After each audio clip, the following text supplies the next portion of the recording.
Prophet Joseph's statement about the Book of Mormon was a very bold claim, wasn't it? And yet it is perhaps one of the most widely used to describe the Book of Mormon in the modern church. And in fact, it was added to the introduction of the 1981 edition of the Book of Mormon. So the question that we want to ask today and talk a little bit about is this statement, the most correct of any book on earth. What on earth does that mean from a textual perspective? And what does that mean doctrinally when we're talking about this? Yeah, it's interesting. If you look at, this is a replica edition of the 1830, there are some significant doctrinal changes. They're not just little s here, and it doesn't really change the meaning. This is significant. For instance, if you read in 1 Nephi chapter 11, this is the vision, the opening chapter of Nephi's huge vision. He says here, "Knowest thou the condescension of God? And I said unto him, I know that he loveth his children, nevertheless I do not know the meaning of all things." Now notice the change.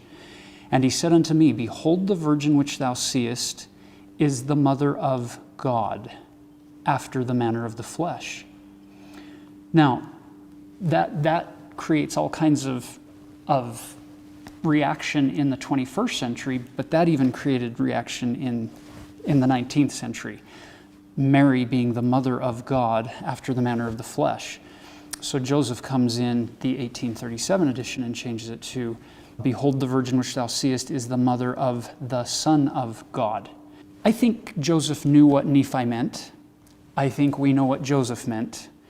But people were getting so confused by the text that he made this change to say, let's not create problems. We know who we're talking about here.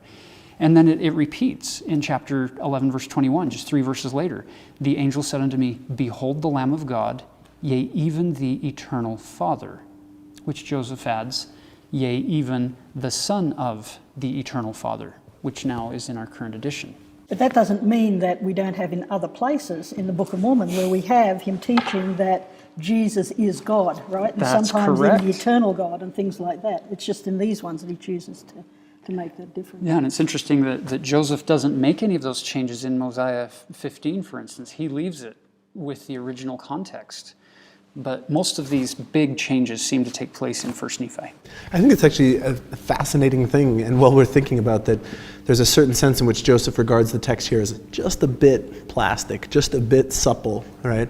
He's not making radical changes or anything, but he recognizes it as, we can interpret a bit here, right? We can clarify here. It's not this sort of fixed in stone. At least not completely.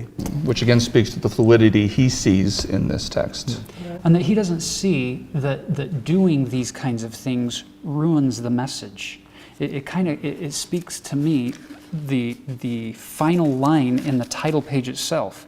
"And now if there are faults, they are the mistakes of men. Wherefore condemn not the things of God, that you may be found spotless." In other words, it's that idea of don't get so focused on these little changes that, okay, it can't be true, but say, look, there's a bigger picture here.